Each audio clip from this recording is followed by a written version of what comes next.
If your home wasn't blessed with tons of square footage, that doesn't mean you can't flex your green thumb.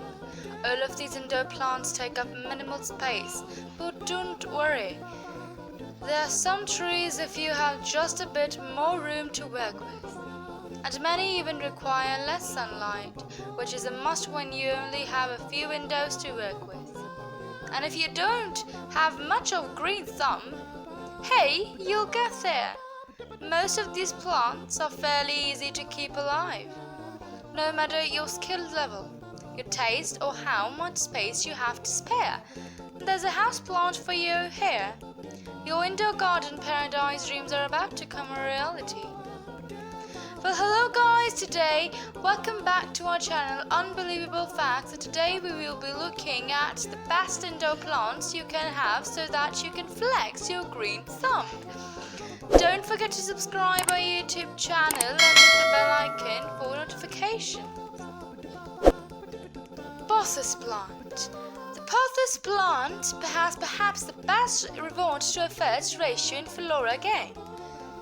It is basically indestructible. Even if you keep one in an apartment that really gets sunlight, it'll do just fine. But Cheng says you'll get the best results if you're able to put it in front of a large window.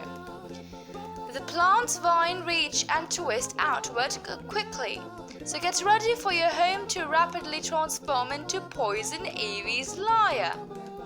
How often to water? Cheng says that you should water your pothos when the soil is partially dry. Philodendron plant. A philodendron plant looks a lot like a pothos, but its leaves are a bit darker and less shiny.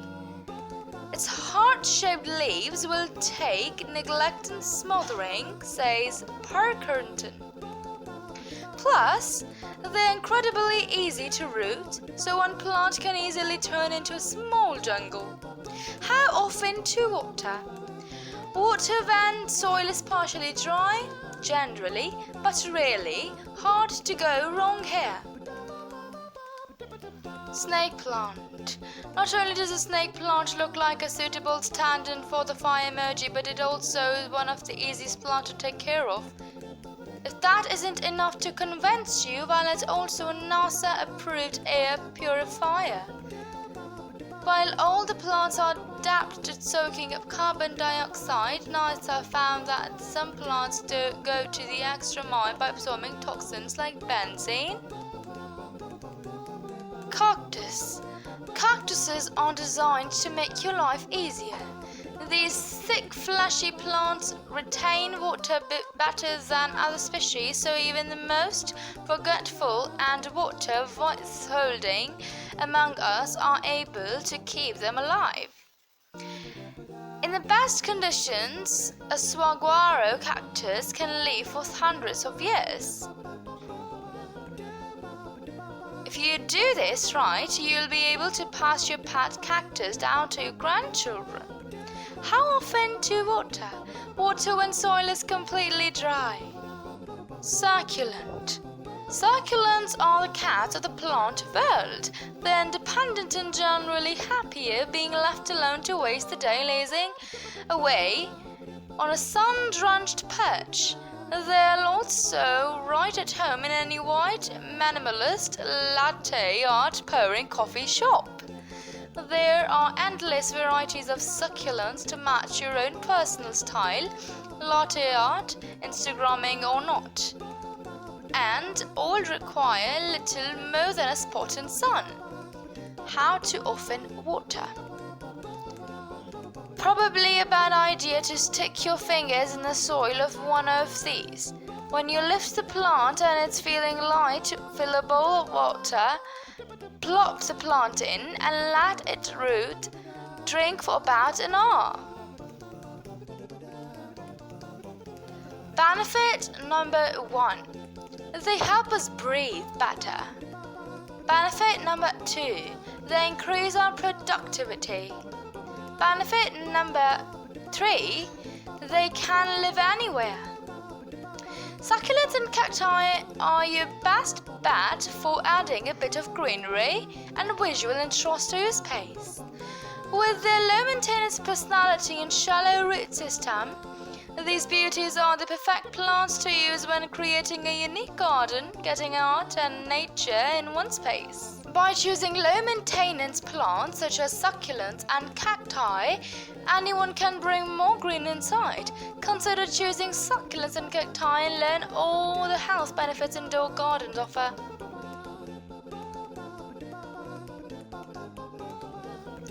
Aloe plants. There's something so magical about a large aloe basking in the sun. It lives its best life in high sun locations with low watering needs, says Parkerton. Added bonus, over time they produce little aloe pups that you can gift to your friends. The juice can be used to treat wounds. How often to water? Water when soil is completely dry. Spider plant. This is an exotic looking plant even an arachnophobe can love. The spider plant is particularly easy to take care of. Just keep it out of direct sun and prune the yellowing and browning bits. The most diligent owners will be rewarded with spiderets, long spindly vines that explode like fireworks at the tips. That dangles from the mother plant like the snake plant, and spider plant will also purify the air in your home.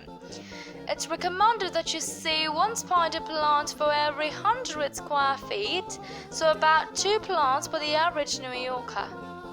How often to water? Water when the soil is partially dry. Ponytail palm tree. Ponytail palms always look a bit disheveled, but in cool Robert Pattinson quarantine kind of way.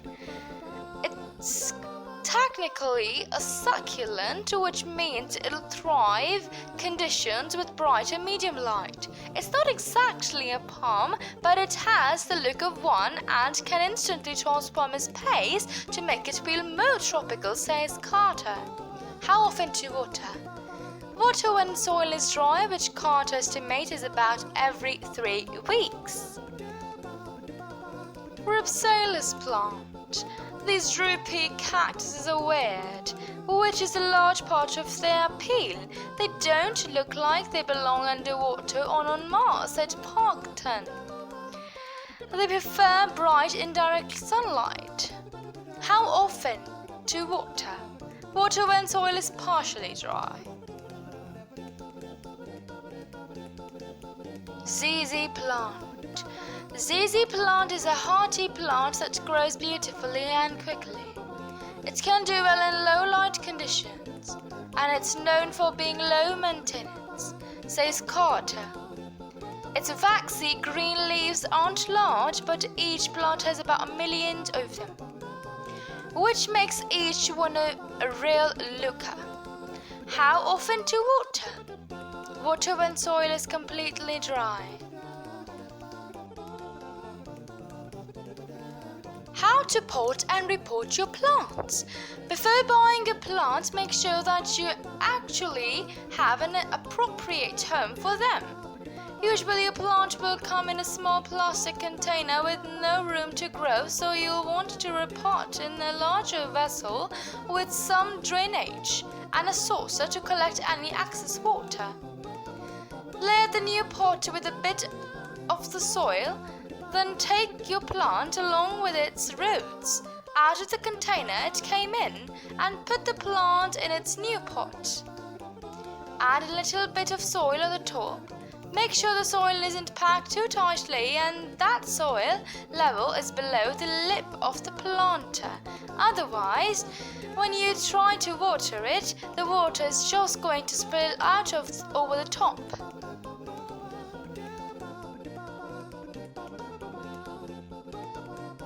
Well, that's it for today, guys. I hope you have enjoyed our video and learned something from it. I believe this video became motivation for you all to have indoor plants. Thanks for watching the video. Please don't forget to subscribe to our channel and hit the bell icon for notification. And leave your recommendations for the next video in the comments box. Bye bye.